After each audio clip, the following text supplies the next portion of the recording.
told you there was going to be 3 lectures on circles and ellipses. We're on the second one tonight. That means that next week we're going to try to wrap up all of the problems of circles and ellipses. I'm going to try to explain to you 2 solutions to 2 problems that can drive beginners crazy. These problems drove me crazy when I was doing drawings where I needed to solve these problems of ellipses and did not know how. Problem number 1, I'll get to problem number 2 in about 20 minutes, is knowing where the center of the ellipse and of the circle it represents is.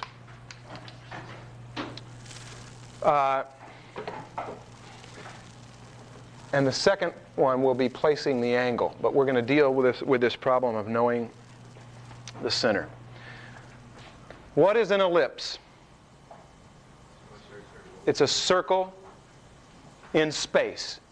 That's right. So if you've got a circle to begin with, and then you tilt that circle, you are going to have something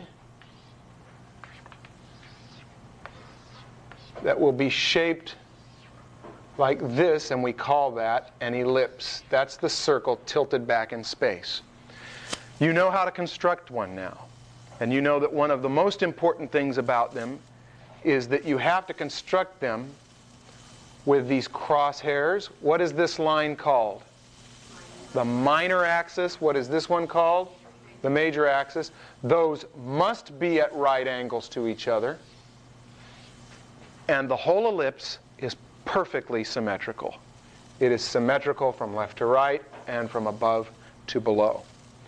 And that there's a particular curve that ellipse could be, if it were tilted more, shaped like this. If it were tilted more severely. There's constant symmetry, though. Symmetry from left to right and top to bottom. There's constant symmetry with this circle. That would be if there were such a thing as a 90-degree ellipse, which of course there isn't because it's a circle by that time. That would be perfectly symmetrical all ways around too. What else is perfectly symmetrical, top to bottom, left to right, that we dealt with a few weeks ago? The square, not the cube, although the cube has squares in it. The square made up of right angles. It's not quite a square, right? A little bit too high. That's closer. Perfectly symmetrical, left to right, top to bottom, means that's got to match that. You've got to do the same thing there so that you've got these little crosshairs. And a perfect circle will fit inside a perfect square and be tangent right at those cross points. Now, I go through all that to make this point. How do you find the exact center of any square quickly? That's right. You make an X shape, or in other words, you run diagonal, straight line diagonal from corner to corner, and it will land exactly in the center. And that is the way you find the center of a circle, too. I mean, how can you find the center of a circle? You measure across. How do you know you're getting it exactly at the widest point? It simplifies the circle to put it into here, run diagonals, and that will be the perfect center, top to bottom, left to right. Now, the same thing that happens where you find the center of that thing when it's flat happens if you take this square and tip it into perspective, which means it will probably be shaped more or less like that. More or less, because it could be shaped like that, perhaps, right? There's a number of different ways it can be shaped, and we'll talk about the specifics of that later. But did you know that in perspective, imagine those are done in permanent felt tip marker, right? I mean, those lines, imagine those embedded on there. When you tilt it, what's going to happen? Go from that corner to that corner and that corner to that corner. That is going to be where the absolute center of that square is in space. Likewise, right? Imagine it actually painted on here. It's got to be there. And what happens when you put an ellipse in there? If you've got an ellipse in there, it's going to be built. Oops. I better do this on the larger one to make this point. If you've got a perfect ellipse in there, it will have a major and minor axis, remember, that's equal top to bottom.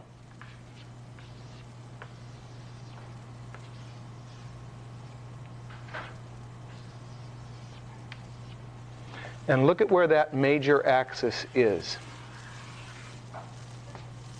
That should be the same height as that. Now, what do you notice about that? Anything make you feel uncomfortable about what just happened? Where that major and minor axis meet? It is not the center of this. In other words, when you construct an ellipse, you have to have symmetry top to bottom, left to right, right angles, constant symmetry, and you have to do that when you draw this, right? That top part and that, but that line where that meets, that cross point is not the center of the circle. The center of the circle is back here, and you'd find it by running those diagonals. Now, that can confuse you, but the thing to remember is this business of the major and minor axis, this business of these crosshairs, it exists for one purpose only: to draw the ellipse. It exists to draw the ellipse. It doesn't tell you anything about where the middle of the circle is. This is what I mentioned last week to explain this phenomenon. This half and this half are equal, right? Be looking up here. It's important that you're not drawing this because it'll go right past you. This half and this half are equal, correct? When you tip something in space, things that are closer to you look larger than things that are further away, which look smaller. So it makes sense that this half of that square, that half is going to look bigger than this half, which is further away, which looks smaller. Right? So you lose the symmetry of foreground to background. That becomes no longer symmetry. I mean, this is symmetry, and this ellipse is symmetrical, left to right and front to back. Otherwise, you can't draw it. But the thing it represents, the circle on the square, when you tip it in space, that center will crawl back behind the major axis of the ellipse. Let me explain to you why. I can show you with this diagram that all of the books have. Let's make a great big circle like this. Sorry if it's an ellipse. It's hard to draw a circle this close because you lose the ability to be objective unless I was to follow my own advice and do a perfect square first. But let's say that's the picture plane. We're looking down on it from a helicopter. We'll do our character here with the nose and the ears and one eye looking out like that. A guy with one eye looking at this big tilted record in space. Now, let's say that's the middle, the center of the circle. Look what happens. Where does he see that? Let's run a straight line from that point to his eye, and from that point to his eye, and you've got a line that makes that wide, right? This to this is how wide that line will look. Look, what will be the widest point that this character will see? Look at that. It will be up here and right here, right? He's going to see that. And do you see how this line, the point between there and there, is going to, even though it's shorter, to him it looks wider. Did that make sense?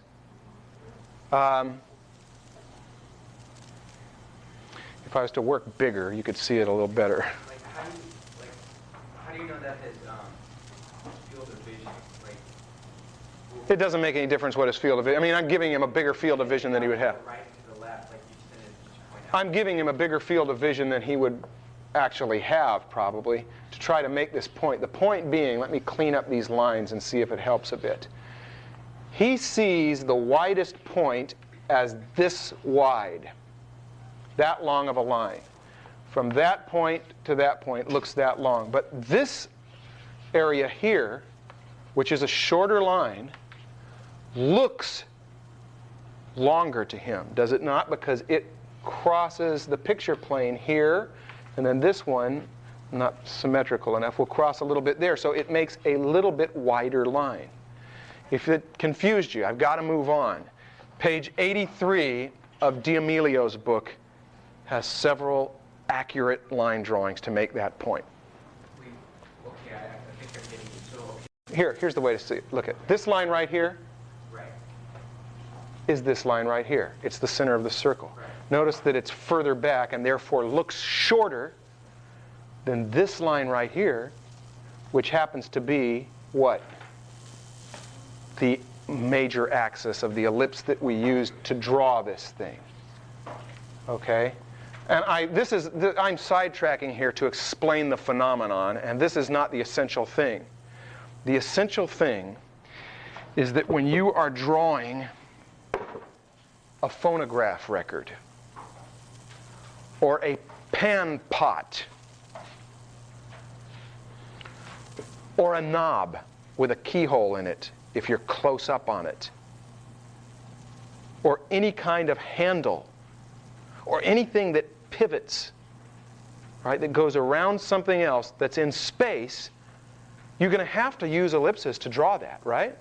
You've got round things going on there with a phonograph record or a pan pot or whatever else. You've got round things there. How do you know where the middle is? If you've got a bucket that's got a handle on the middle part of the bucket, you've got to draw an ellipse for that bucket, but how do you know where the handle comes from? It does not come from this edge of the major axis. You've got to do that major axis so you get it accurate. It's going to come from the center, which is going to be a little further behind it because the front part of that bucket looks bigger because it's in space. It's bigger front half of bucket than back half of bucket, which means the point that the handles will come out will be right there. Now, I've mentioned buckets and phonograph records and everything else, but you get the idea. You've got to know how to find the center of the circle in space, which is different from that division, major axis, that divides the ellipse into perfect symmetry. Okay? Do you kind of get that point? Anything I should clarify on it? Some of you already knew this. Go ahead, Dan. Okay, so just define. No, you wouldn't even deal with the square if you were drawing the ellipse. The box, whatever is in like tilted in space, right? Or just the square tilted in space, the one you got the ellipse in, right? Okay. But to find the center is totally different, so you draw diagonal lines. You can draw diagonal lines from the box. There's another way to do it, and that's eyeball it. Right? You get to know after you've done this a bit that the center is going to be a little bit. You can kind of, between there and there, that looks about right. You get an eye for these things. I found that after having done tons of hours of paste up in 1981 to 83, that I can estimate quarters of an inches, and sixteenths of an inches so accurately by eyeball, and that I can tell, whether something's squared up by eyeball. I can get it almost exact because I did it so much. Right? And there's something that happens with this too. You measure this stuff, you learn it, and then eventually you can eyeball it.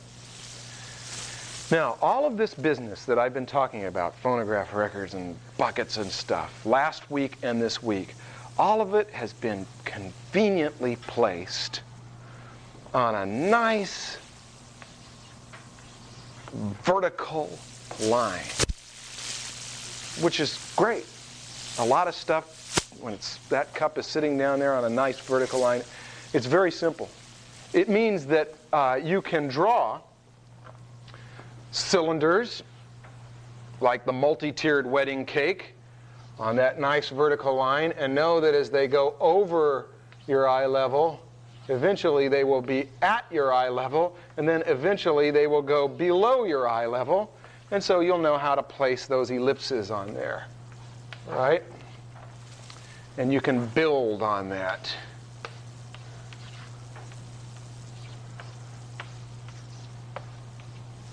And it also allows you, if you are drawing something that is not just cylinders, let's say it's a little more complicated than cylinders.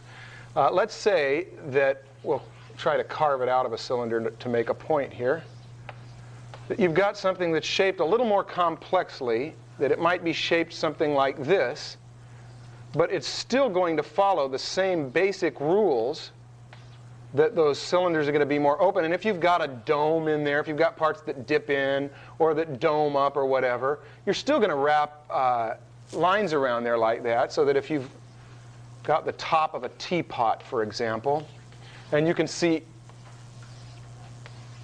into that teapot like that, and then maybe there's a little part that comes up out of the teapot like that with a little knob on it, all of these conveniently conform to that vertical line.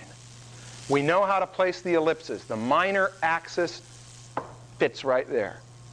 And it's the same way, isn't it? If you take the board and go like that, and you make it so that now these are ellipses that are fitting on a cylinder that is going horizontally. And this could be, you know, any number of things. It could be pipes laid down. It could be the railing on at the edge of the roller rink that people are leaning against. You'd know that there's some place like that and some place like that, and as it gets further away from you, those ellipses become more open. But again, your ellipses are going to be placed with their minor axis running right along that line, because it's in one-point perspective. And if you tilt these cylinders, it's still easy for you, isn't it? Is the fan still on that thing? Could you turn it off? If you tilt this cylinder so that it's in a position like so, or even if it isn't a cylinder, it can be a cone like that, you know how to place that on there, right? It's going to be like so. And if that's severe, that's got to be even more open than the front one. But here's where you get into trouble. If you've got a nice vertical line or a nice horizontal line or a cylinder that you know is a cylinder tipped like that, you know how to place that ellipse. But you run into confusion when you have a car or a barbell or whatever else that's not in one-point perspective. If you've got a car that we'll say is in two-point perspective, we'll fit the car, say that the car would fit into this box, and we could carve out of it. Actually, let's make it a kind of a chunky car so that I can make the wheels big enough to make this point a little better. Let's fit it into something about like so. If you've got wheels right here, right, they're going to fit somewhere in there, and you want to place that ellipse, what the beginner tends to do something. They tend to put the ellipse so that it's like this.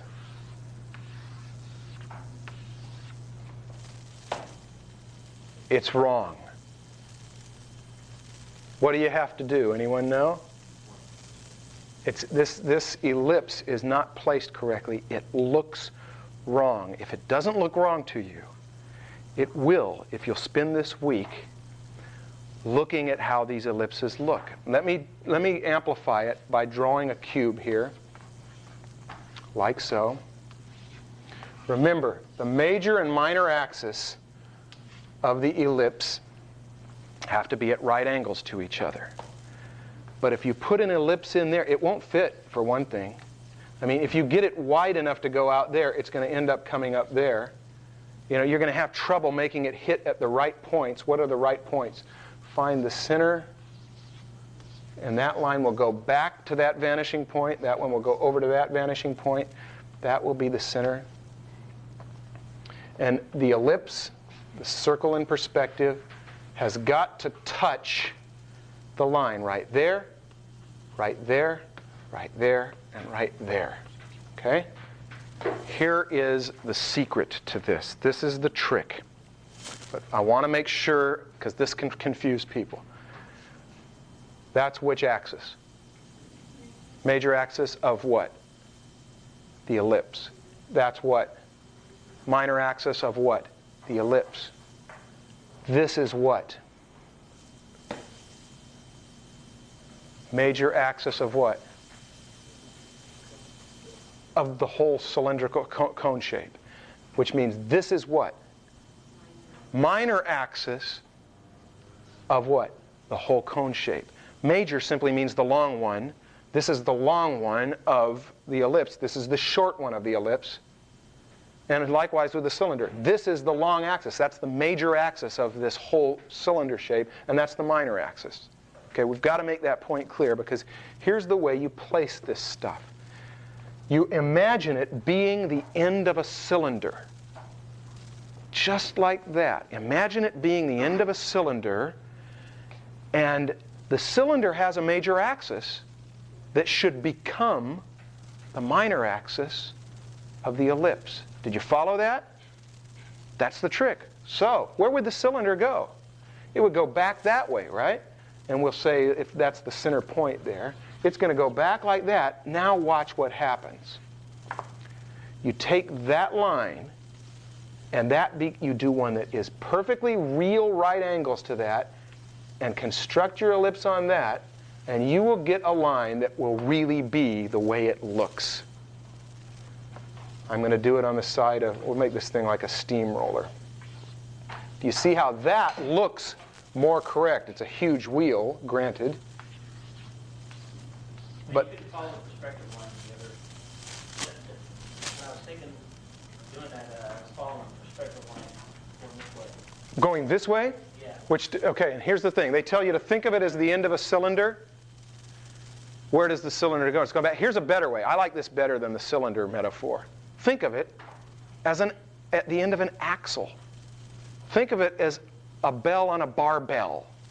The bar, if it's the bell, the bar has got to go off that way. Bar's not going off that way.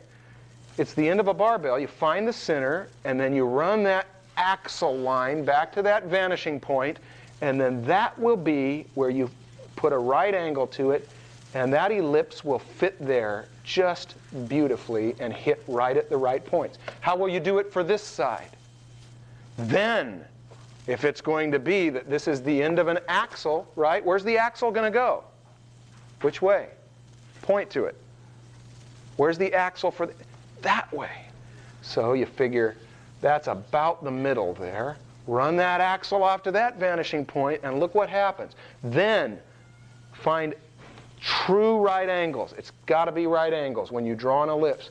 True right angles. This will be a little more open ellipse than that, but it will fit on there so that it touches at the right place. Actually, the problem I'm running into is that this is not a true square in perspective, so I'm ending up having to distort it. But as far as the placement is concerned, if it was a true square at that angle, it would be more out here.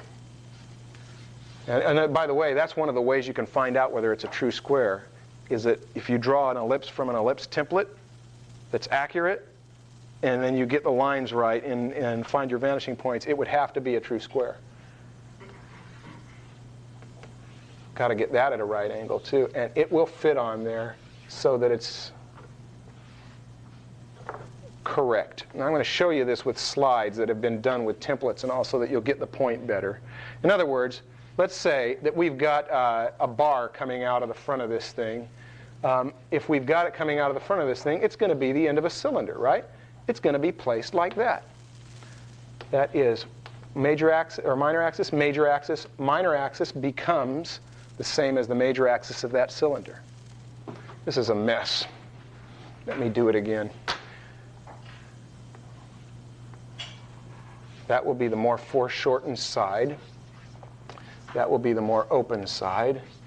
I'll try to make this a pretty accurate cube.